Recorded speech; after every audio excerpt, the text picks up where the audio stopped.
Good morning.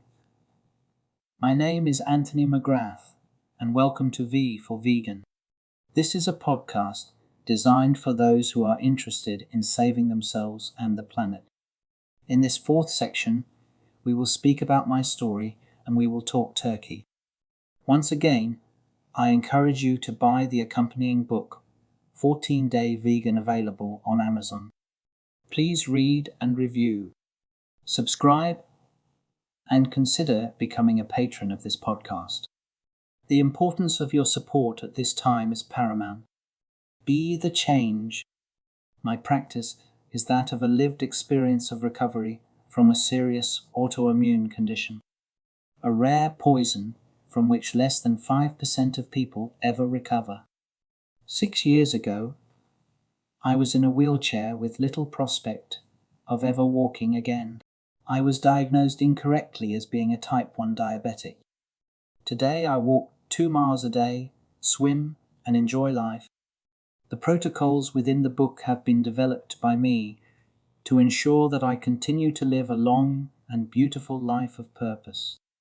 I am a holistic health practitioner, currently living in Bonita Springs, Florida, USA, which is a beautiful sanctuary where I write, teach, and practice self-healing therapies that include bliss yoga, tai chi, acqui, craniosacral therapy, trauma release therapy, Reiki, and transcendence therapy, assisting a wide range of clients from all walks of life, helping them become more healthful and informed consumers, developing ways of being in the world that are aligned with their highest good. My wife and I also travel and work extensively in the USA, Europe, India, China, and Indonesia. During the last 22 years, we have had the privilege to work with many hundreds, if not thousands, of clients.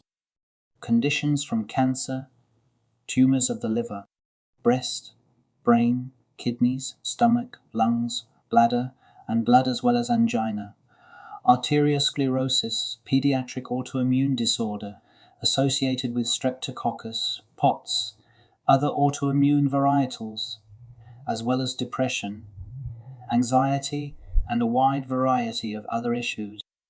What I have found is that there is not a one-size-fits-all solution to anything. Healing begins and ends with the individual. So many things affect the normal functioning of the body. The only thing of which I am certain is that 1 ounce of prevention is worth more than a pound of cure. One thing is less is one thing more. A simple example is that if you reduce the food intake for nematode worms, they live longer. It is as though they were designed to process a specific amount of energy for a lifetime.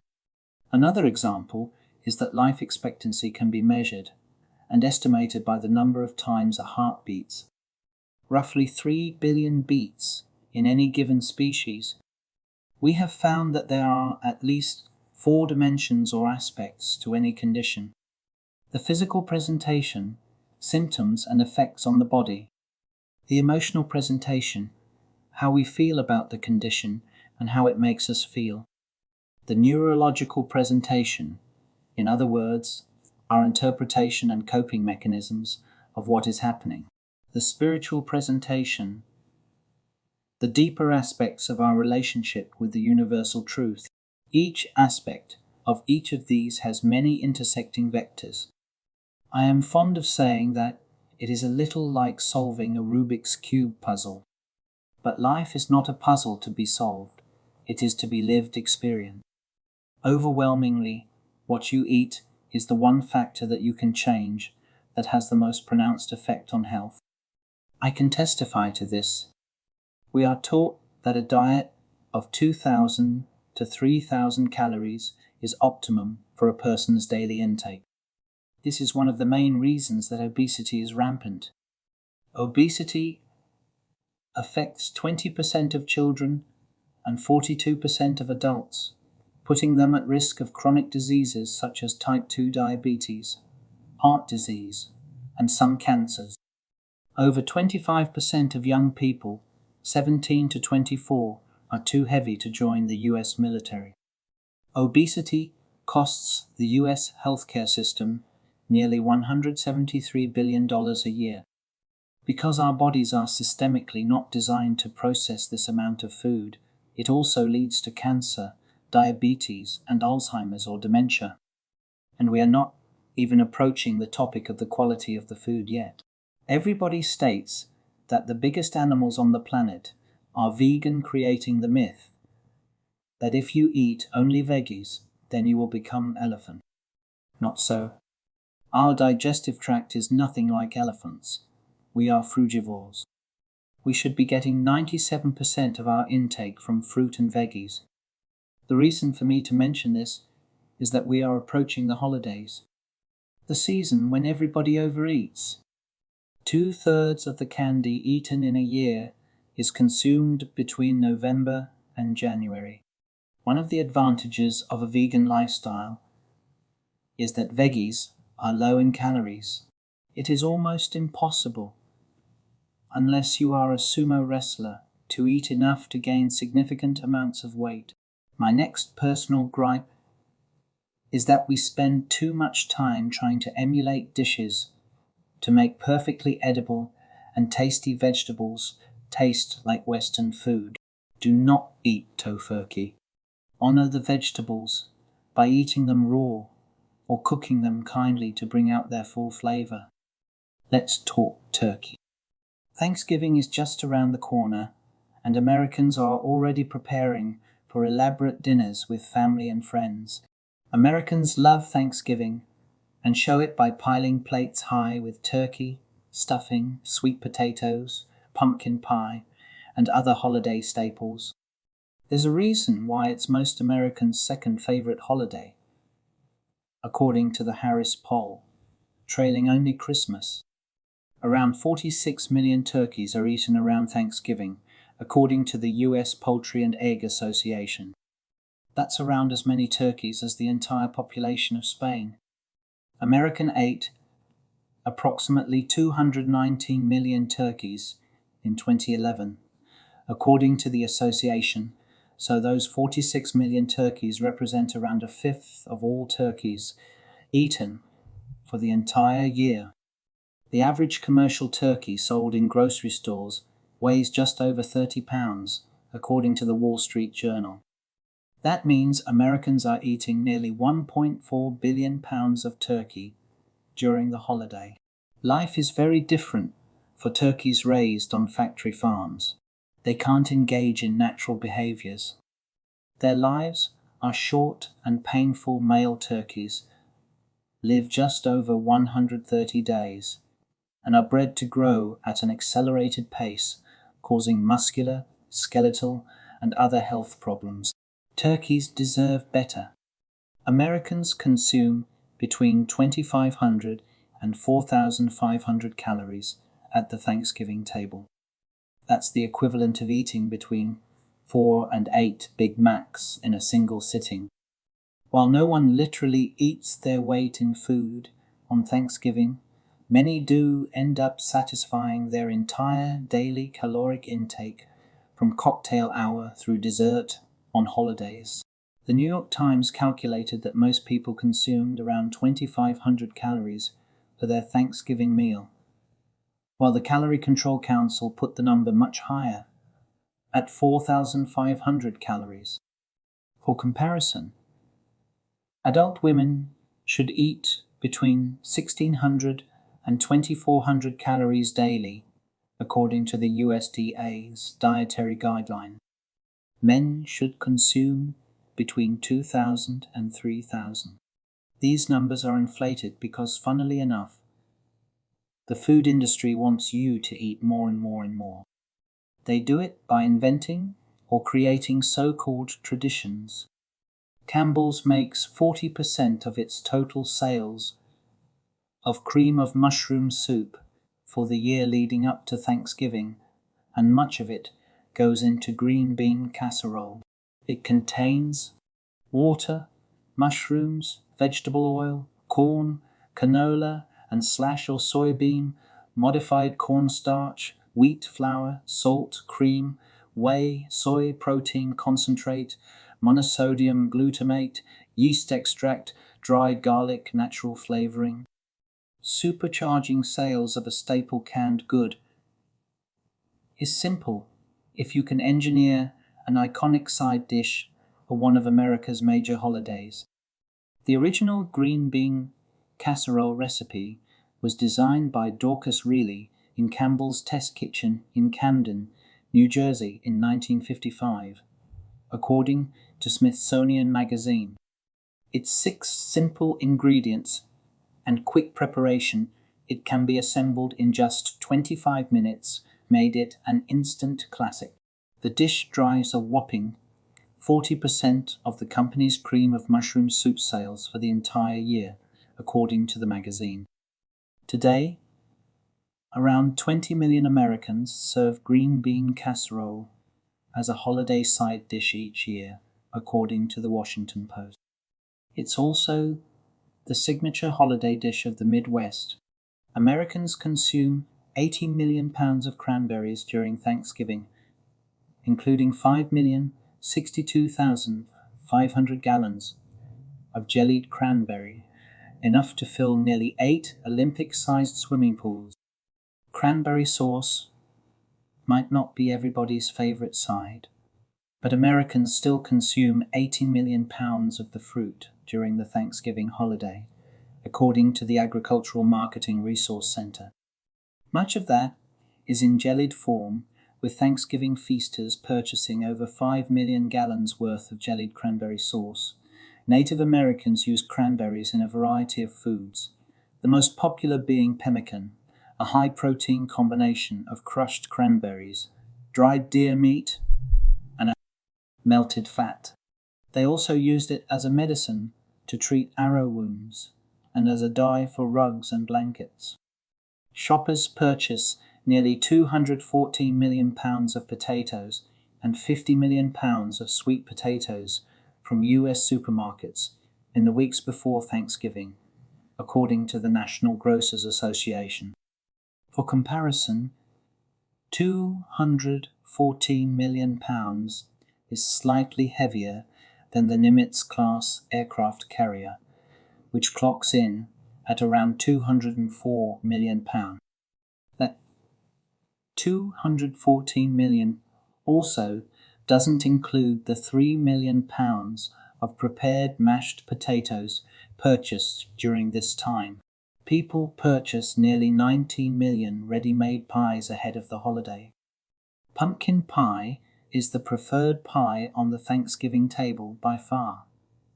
Regardless of which region of the US you live in, according to a 2013 YouGov/HuffPost poll, apple is the next favorite, except in the South, where pecan pie pulls into second place.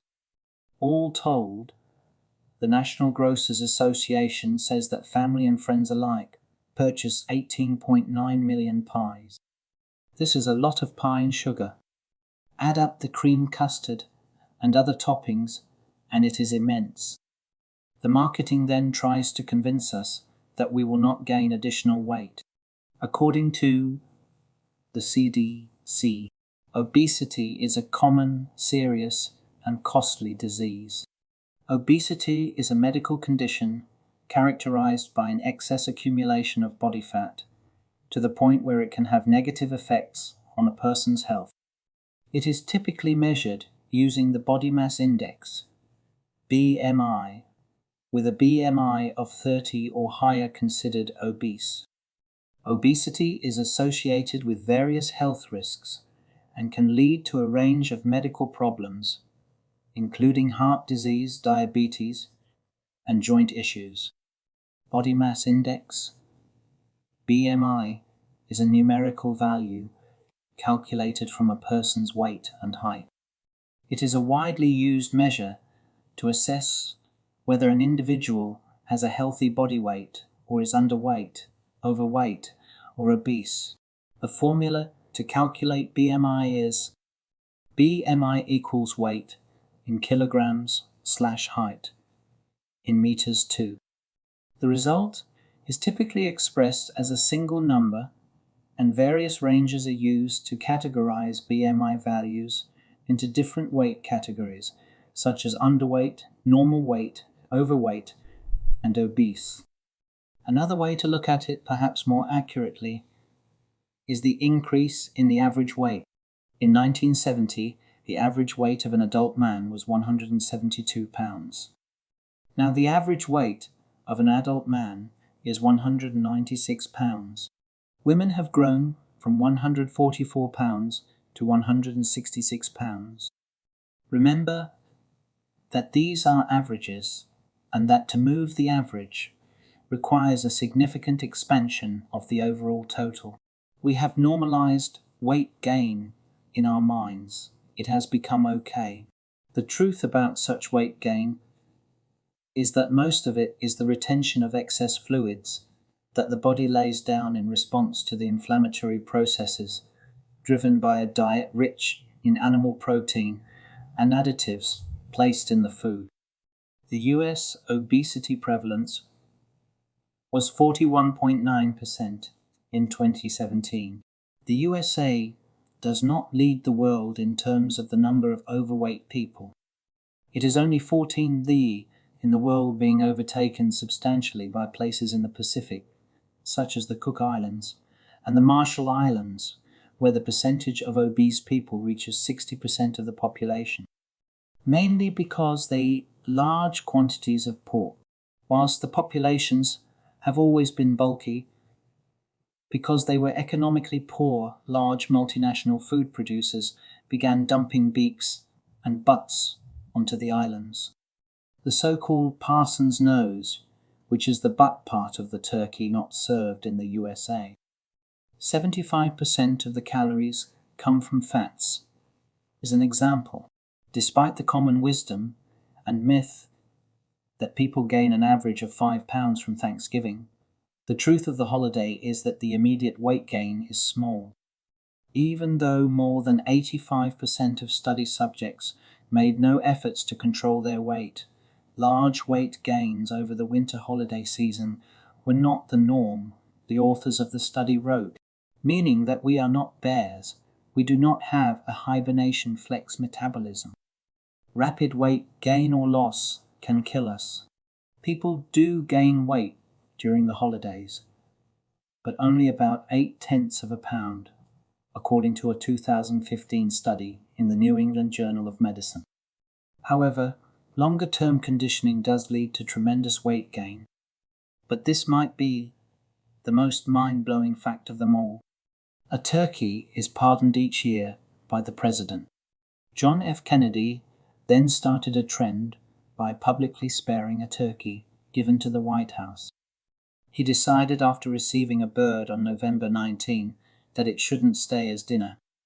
The turkey was wearing a sign that said, "Good eating, Mr. President." JFK spared the bird just 3 days before he was assassinated in Dallas. Lyndon Johnson, Richard Nixon, Gerald Ford, and Ronald Reagan were all photographed at turkey press conferences with their guests of honor. It's not 100% known if any of the birds survived their White House tour without being stuffed, dressed, and served on a platter. Reagan joked about pardoning a turkey during the days of the Iran-Contra affair, but the bird was already scheduled to live out its life at a zoo. It was President George H.W. Bush who made the turkey pardon official when he took office in 1989. Since then, turkeys across the United States have rejoiced, at least one day a year, as the leaders have spared a lucky bird from the Thanksgiving table. But the turkeys, who are bred to be eaten, have a very short lifespan. The National Turkey Federation, which raises birds for the presidential pardon ceremony, says a pardoned bird will be lucky to live 2 years after it's saved by the president.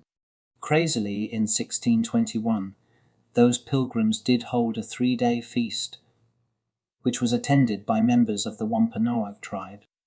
However, typically, when these settlers had what they referred to as Thanksgiving observances, they actually fasted. So this feast and celebration was known as a rejoicing. So as we enter the festive season, save a turkey, fast a little more, and rejoice at the many blessings that you have in your life. Thank you for listening. Please consider subscribing, tell your friends, and consider becoming a patron of the podcast. This has been a production of Spirit Quest Publications, a division of Anthony and Mary Holistic Health Services, LLC. All rights reserved.